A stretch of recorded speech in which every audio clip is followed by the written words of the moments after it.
Contestant number 13. Lori Vallow Daybell is a former beauty contestant, former Mother of the Year. But I say former because now Lori Daybell appears to be somebody else.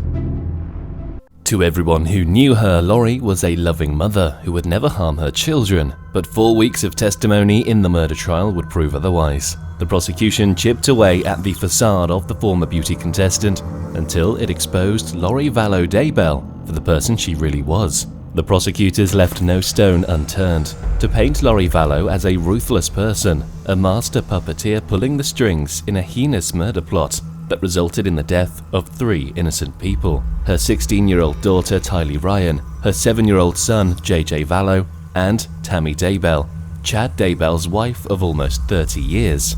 Join us as we continue on the Twisted Saga of the so-called Doomsday Mum. We'll take a deep dive into the closing arguments of both the defense and the prosecution and put ourselves in the mind of the jurors on their mission to seek out the truth. On the 11th of May 2023, defense attorney Jim Archibald began his closing statement by asking, who is Lori Vallow? What happened? Where did it happen? When did it happen?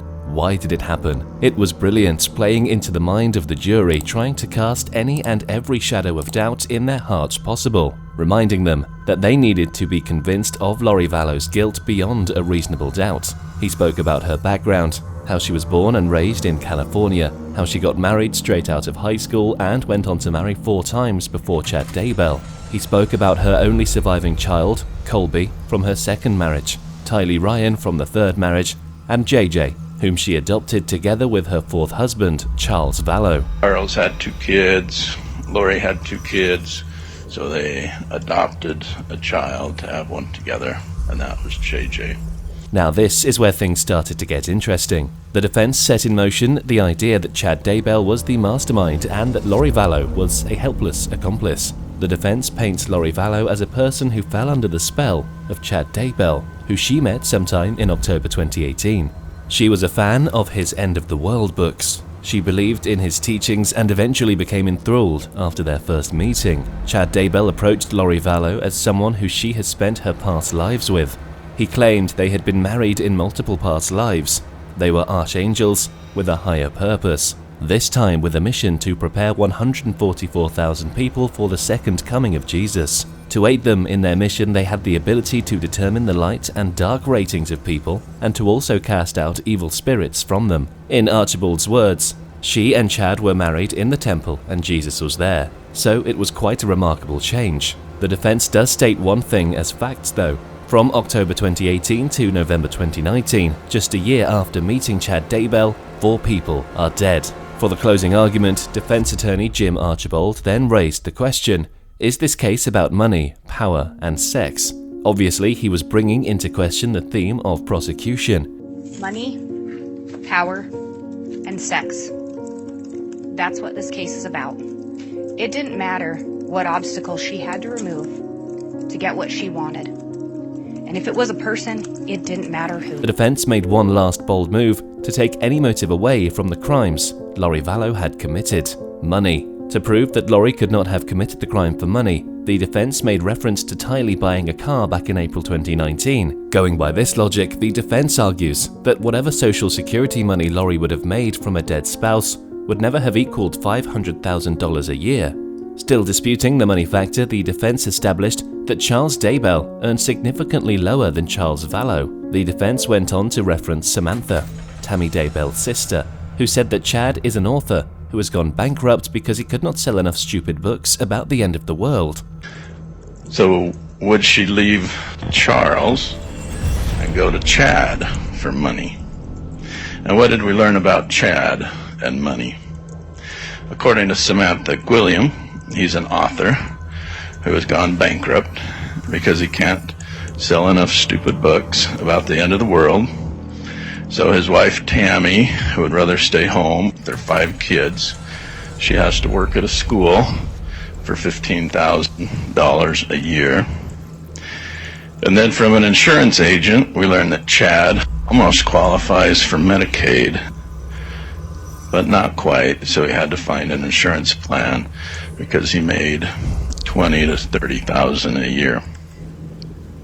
So Lori wanted to ditch Charles Vallow, who makes $400,000 to $500,000 a year, and go to Chad, who makes $20,000 to $30,000 a year, and she wanted to do that for money.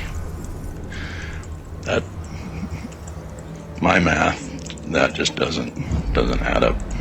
Again, going by this argument, Lori could not have killed Charles Vallow, who made up to $500,000 a year for Chad, who does not earn up to 10% of that. Power.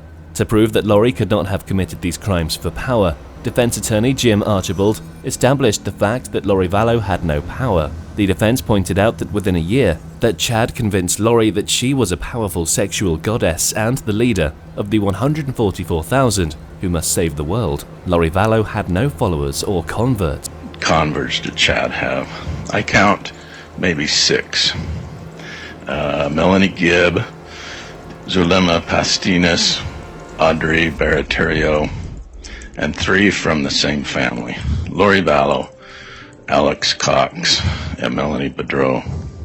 According to the defense, it took Chad years to get 6 followers, including Lori Vallow herself, so going by the numbers, Lori was not getting any power of her own anytime soon.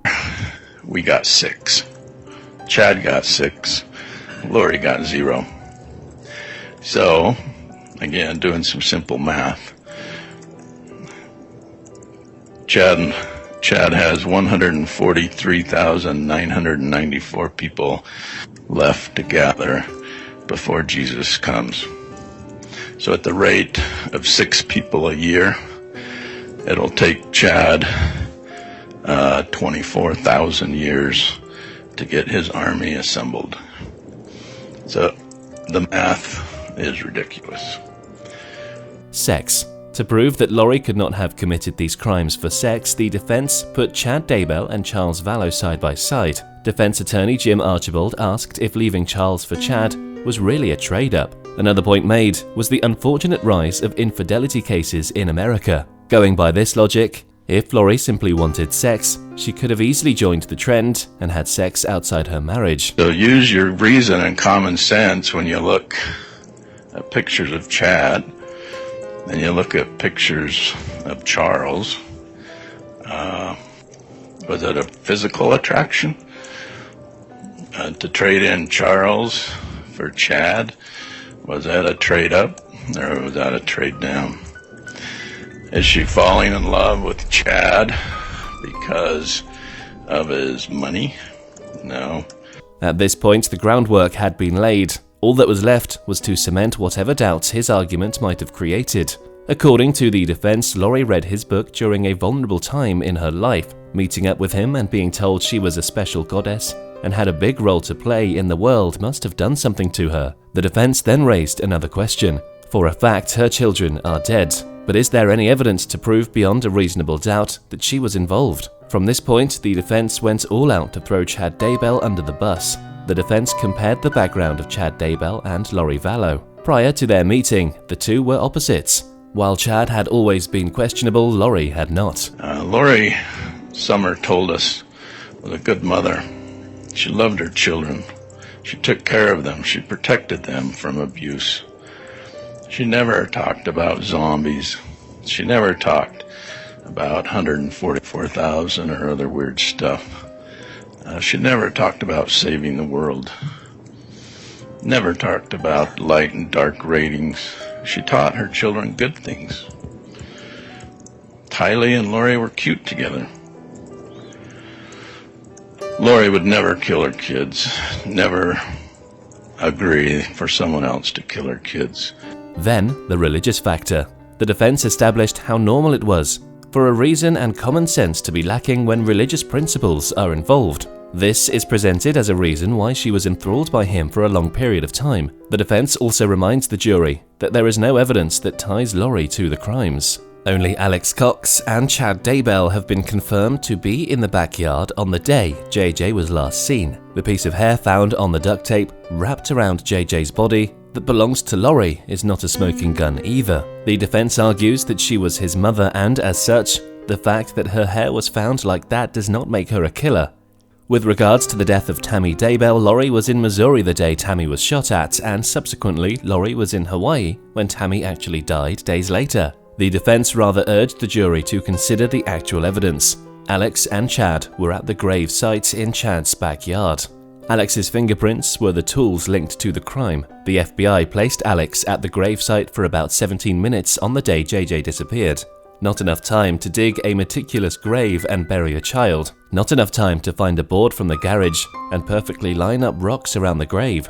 Certainly not enough time if Alex did it alone, except, of course, he had help from Chad Daybell. Madison County Prosecuting Attorney Rob Wood then took the closing arguments for the state. To begin, the prosecution highlighted money, power, and sex as the themes of the case that can be traced back to October 2018. Lori Vallow and Chad Daybell set in motion a series of events that led to 3 horrific murders in the state of Idaho. After recruiting Alex Cox, they groomed him to participate in their multiple conspiracies, each on a part of a larger plan for the doomsday couple to finally be together, unencumbered and free of all obstacles.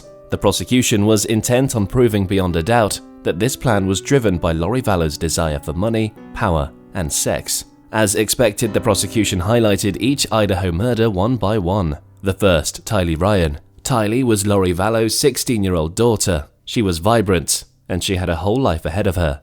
Tylee was murdered between September 8th and September 9th, 2019. Her body was burned beyond recognition, but before that she was dismembered in such a grotesque manner that the medical examiner had to determine the cause of death as homicide by unspecified means. Tylee was now out of the way. Lori Vallow kept receiving Tylee's Social Security benefits from the death of her father. The prosecution reminded the jury that Lori never reported Tylee dead or missing. Not only did she not report it, she lied to multiple people about Tylee's location and whereabouts, including to the police.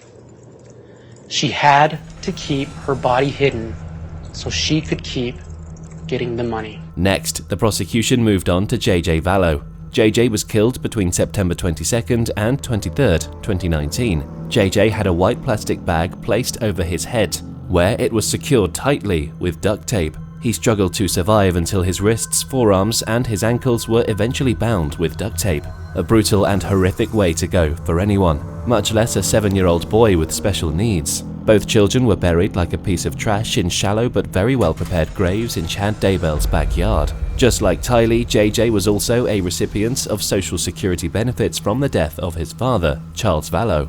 Lori Vallow never reported that JJ was missing or dead. He had to remain hidden so she could keep receiving the money.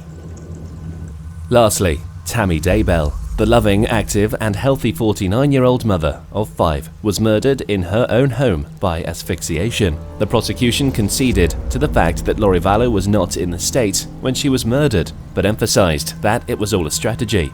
Lori was conveniently gone for both the attempted murder and the successful murder.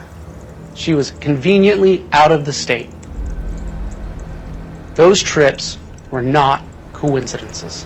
The prosecution then reminded the jury that just like Tylee and JJ, there was money to be gained from Tammy's death, to be precise $430,000 worth of life insurance. To ensure she could benefit from that money, Lori Vallow married Chad Daybell on a beach in Hawaii barely 2.5 weeks after Tammy died. The newlyweds were finally free from the obstacles that were Tylee, JJ, and Tammy, and were conveniently living with the money that was gained from each of their deaths. Having gone over the timeline of events for the last time, the prosecution established the fact that all 3 deaths had one common denominator, and it was none other than Lori Vallow. The prosecution then urged the jury to use common sense and reason when going over the overt act in the course of their deliberation. He points out that to find Lori Vallow guilty of the crimes, they must objectively look at all overt acts that point to her aiding and abetting the crime, even in cases where she was absent from the crime scene.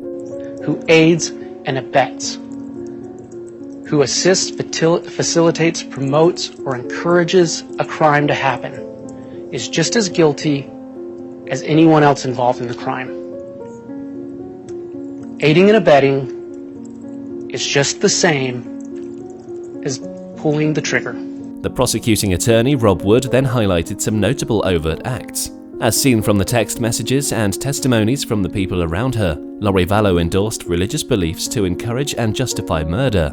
On the 16th of August 2019, Lori Vallow changed the deposit for the Social Security benefits to go from Tylee's JP Morgan account to her own personal BBVA account. According to the prosecution, Lori Vallow moving to Rexburg with Alex Cox, Tylee, and JJ is an overt act. Lori Vallow, along with Alex Cox, Tylee Ryan, and Joshua Jackson Vallow, JJ Vallow, moved from Arizona to Rexburg. Why is that important? Why is that an overt act? They couldn't kill the kids in Arizona, where they had friends and family. Moving to Rexburg was the catalyst for these murders. They had to hide Tylee and JJ. They had to go somewhere where nobody knew them. So moving to Rexburg furthered the conspiracy to kill Tylee and JJ, and it brought Alex Cox to where he could kill and help kill Tammy Daybell. On the 30th of July 2019, there were text messages in regard to Lori and Chad cooking up death percentages. No doubt the conspiracy for Tammy's death. On the 8th of September, Chad Daybell searched south-southwest wind and visited what the definition of south-southwest wind direction is. The next day, he knows he will be burning Tylee Ryan in his fire pit, and he needs to know which way the wind will be blowing. You heard testimony of the officers who searched that account. This is the only time he searches wind direction. Chad Daybell obtained a burner phone on September 18th, 2019, while Alex Cox obtained a burner phone on October 9th, 2019, the same day he attempted to shoot Tammy. The day before that, on the 8th of October, Alex Googled dropped from 100 yards to 300 yards. On the night Tammy died, Alex Cox was confirmed to be at a church parking lot just 2.5 miles south of Chad Daybell's house. On the 25th of August, notably before the first attempt on Tammy's life, Lori was searching for wedding bands made of malachite. On October 22nd, 2019, the day that Tammy was buried, Lori was looking up wedding dresses in Kauai. The prosecution emphasized that these were all premeditated murders. Lori Vallow was aware of them and she encouraged them. She handed her children over to her brother Alex Cox, who had become something of an executioner for her and Chad Daybell. In Tylee's case, Lori handed over her daughter to Alex Cox. Of course, the last known photo of Tylee shows her with JJ and her uncle. On September 9th, Alex Cox was at Lori's residence from 2:42 a.m. to 3:37 a.m. In JJ's case, Lori Vallow handed over her son to Alex Cox. Goes to Lori's apartment. Why is that significant? September 8th is the last known sighting of Tylee Ryan. September 9th, she's buried in Chad Daybell's backyard.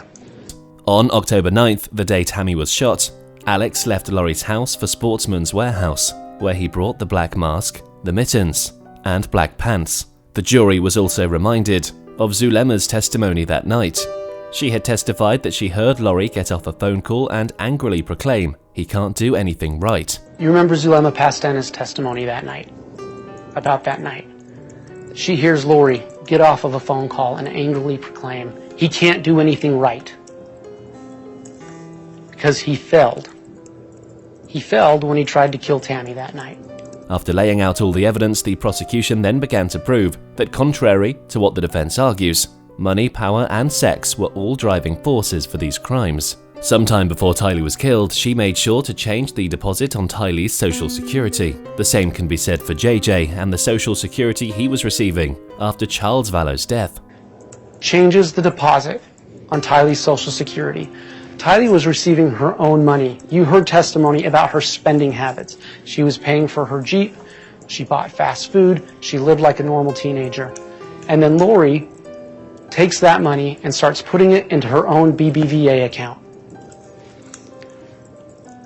Because she learned her lesson. She gets the payment on August 28th. September 8th, Tylee dies. She made sure to get the money before she killed Tylee. The prosecution then establishes the fact that Lori Vallow is to be found guilty of grand theft. She took money that did not belong to her with the intent to possess the money. Lori Vallow thought she was getting $1 million from Charles Vallow's life insurance. Chad got $430,000 in life insurance from Tammy Daybell. Tylee was collecting $1,859 per month in Social Security, while JJ was collecting $1,951, all of which Lori Vallow wanted. The prosecution recalled another testimony from Zulema Pastenis. She had testified earlier that each time she asked Lori how they were going to finance the so-called gathering, Lori would always say Melanie Boudreau would take care of everyone. Of course, Brandon Boudreau was shot at similarly to the first attempt on Tammy Daybell's life. Brandon Boudreau was shot at. Brandon Boudreau had a life insurance policy. Money is the motive for murder. Power. Lori Vallow believed in her power just as much as Chad Daybell did. On several occasions, the evidence points out that she equally used her powers and beliefs to justify homicide. She also used it as a tool to manipulate others. Through religion, Lori manipulated Melanie Gibb, Melanie Boudreau, Zulema Pastenis, and Alex Cox. She also manipulated Chad through emotional and sexual control. She groomed Alex Cox into what he was. She says to Alex, I'm finding out some great stuff about you. I learned about you. You're going to like it. We can talk about it. How does he respond? Okay, hurry, please. He's eager for the knowledge. She says, we can talk about it tomorrow, hopefully.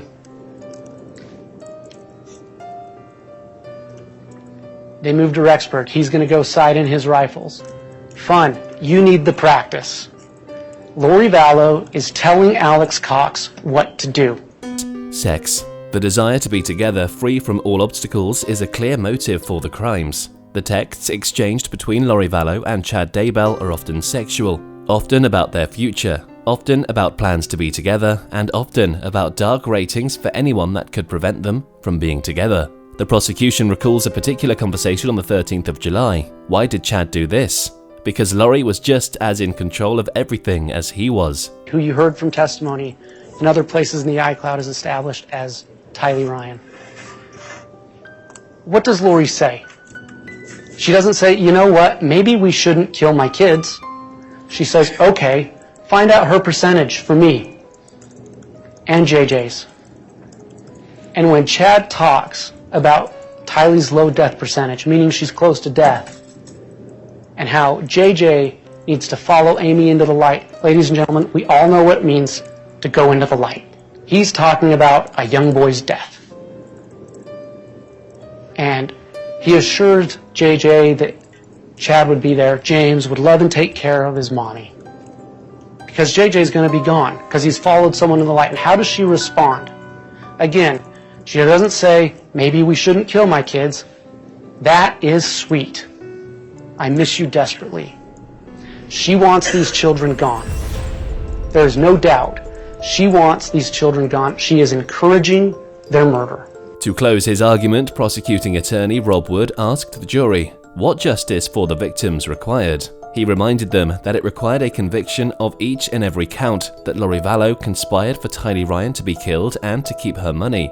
Lori Vallow conspired for JJ to be killed and to keep his money. She conspired and agreed to Tammy Daybell's murder. The following day, on the 12th of May 2023, after a month-long trial, Lori Vallow Daybell was found guilty of the murders of her 2 children and husband's ex-wife. And just like she has appeared all through this saga, she received this guilty verdict with a smirk on her face. It was a slow, comfortable, and calm walk when she was taken away. No signs of heavy breathing, no sign of any emotion, let alone regret or remorse. Truly unbelievable.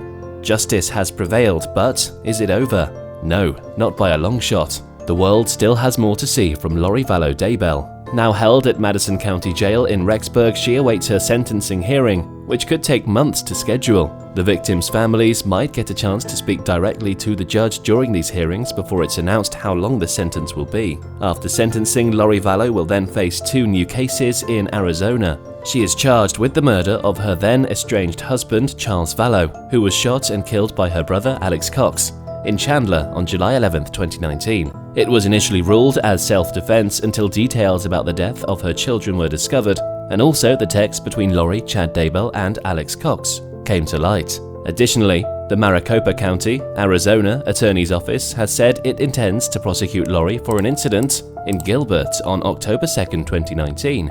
Although prosecutors have not specified, we believe that it may be connected to the attempted shooting of Brandon Boudreau. Chad Daybell is still being held in the Fremont County Jail in St. Anthony, Idaho. Just like Lori Vallow, he is also charged in connection with the deaths of Tammy, Tylee, and JJ. His trial is not yet scheduled, but Lori's guilty verdict has undoubtedly brought some justice in this chilling case. Sadly, the saga is far from over.